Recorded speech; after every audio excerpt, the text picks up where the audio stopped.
जम्मू कश्मीर के नौजवान लगातार सड़कों पर हैं, प्रोटेस्ट कर रहे हैं, सरकार के आगे इल्तिजा कर रहे हैं, अपनी गुहार लगा रहे हैं, दर दर पर जा रहे हैं और उसके बावजूद भी जम्मू कश्मीर के नौजवानों की कहीं पर भी कोई इल्तिजा नहीं सुनी जा रही है। जम्मू कश्मीर के नौजवान इस वक्त इतने परेशान हैं, वो सरकार से सिर्फ एक मांग कर रहे हैं और ये कह रहे हैं कि हमें कुछ मुद्दत दी जाए, हमें एज रिलैक्सेशन दी जाए ताकि जो हमारा वक्त ज़ाया हुआ है, हमारी जो पढ़ाई ज़ाया हुई है, जिस तरीके से हमने देखा कि जम्मू कश्मीर में जितने भी एग्ज़ाम्स हुए वो स्क्रैप होते गए, कानून जो अदालत में मुकदमात चले, एडमिनिस्ट्रेटिव इश्यूज़ आए और तवील जो मुद्दत लगी, उसके बाद जो है जम्मू कश्मीर के नौजवान जो हैं वो परेशान दिखाई दिए और उसके बाद सिर्फ एक मांग की जा रही है कि हमें एज रिलैक्सेशन दी जाए, हमें एक मौका दिया जाए जिसके बाद हम भी अपने आप को साबित कर सकें। लेकिन वहीं पर जम्मू कश्मीर के नौजवानों के अलावा अगर हम जम्मू कश्मीर के नुमाइंदों की बात करें जो जम्मू कश्मीर के नौजवानों की नुमाइंदगी करते हैं,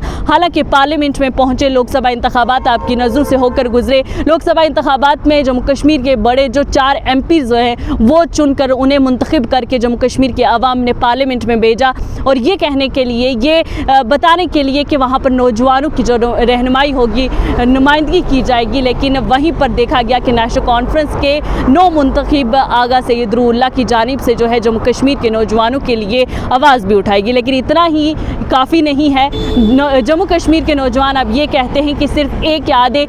MP के आवाज़ उठाने से ये बात नहीं बनेगी। जम्मू कश्मीर में अगर नौजवानों के मुस्तकबिल की किसी को फ़िक्र है, जम्मू कश्मीर के नौजवानों का दर्द अगर किसी को दिखता है तो उसके लिए जम्मू कश्मीर से जो नुमाइंदे उठकर गए हैं, पार्लियामेंट में गए हैं, वो वहाँ पर जाकर उनकी आवाज़ बने, उनकी आवाज़ उठाएं। और जिस तरीके के हालात से जम्मू कश्मीर की आवाम गुजर रही है, या जम्मू कश्मीर का ख़ास तौर पर नौजवान जो परेशान है, फ्रस्ट्रेशन में है, ना मायूसी में है, ना उम्मीदी में है, वो उसकी परेशानी का जो है वो हल निकाला जाए। वहीं आप देखें कि जम्मू कश्मीर के नुमाइंदे कुछ ये भी बातें किया करते थे जम्मू कश्मीर के लिए कि हमने जम्मू कश्मीर के लोगों को हवाई चप्पल पहना कर जहाज़ का सैर जो है पूरे जम्मू कश्मीर का करवाया, मेट्रो ट्रेन्स जो हैं जम्मू कश्मीर में चली। लेकिन वहीं पर मैं ये कहना चाहूँगी कि जम्मू कश्मीर के नौजवान जो हैं,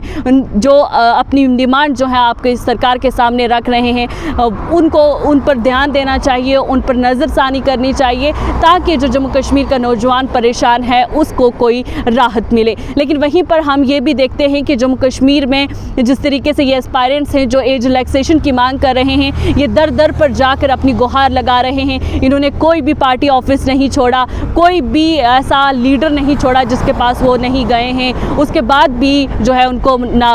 उम्मीदी और मायूसी जो है वो हाथ लगती है। और वहीं पर नौजवान का ये भी कहना है कि हम सरकार से बार बार यही चीज़ की गुहार लगा रहे हैं कि हमें सिर्फ एक मौका दे दीजिए, हमें JKPSI में रिलैक्सेशन दे दी जाए, हमें जम्मू कश्मीर के जो कांस्टेबल की रिक्रूटमेंट होनी है उस पर रिलैक्सेशन देनी चाहिए, हमें 2019 में जो कोविड ने हमारे साल ज़ाया किए, जो 2-3 साल जो हैं ज़ाया हुए कोविड के दौरान, उनमें रियायत जो है वो देनी चाहिए। और वहीं पर जम्मू कश्मीर के नौजवान का सिर्फ और सिर्फ ये कहना है कि जो नुमाइंदे हमारे नुमाइंदगी करने के लिए पार्लियामेंट में गए हैं वो हमारी बात जो है वो वहाँ पर उठाएं। और हम देख रहे हैं कि एक MP के बात करने से या एक MP के पार्लियामेंट में आवाज़ उठाने से ही सिर्फ काम नहीं चलेगा। अगर नौजवानों का दर्द किसी MP को दिखता है, किसी नुमाइंदे को दिखता है, तो शोर शराबा जो है पार्लियामेंट में जिस तरीके होना चाहिए वो होता कहीं पर भी अभी दिखाई नहीं दे रहा है। और अब जो है नौजवान वो बार बार इसी बात की मांग कर रहे हैं कि हमें थोड़ा सा वक्त, थोड़ी सी राहत दी जाए ताकि हम जिस तरीके से हमें जम्मू कश्मीर के नौजवानों को जो है वो जम्मू कश्मीर का असासा माना जाता है, उनको मुस्तकबिल जो है जम्मू कश्मीर का बताया जाता है, वो उसी तरीके से उभर कर बाहर आएँ और उनकी जो नाउम्मीदी है, मायूसी है, उसको दूर करते हुए जम्मू कश्मीर की सरकार से और जो मरकज़ी सरकार है उससे सिर्फ जम्मू कश्मीर के नौजवान यही मांग कर रहे हैं कि हमें एज रिलैक्सेशन देकर हमारी जो तवील अरसे से एक मांग चल रही है एज रिलैक्सेशन की, उस पर गौर व खोज किया जाना चाहिए।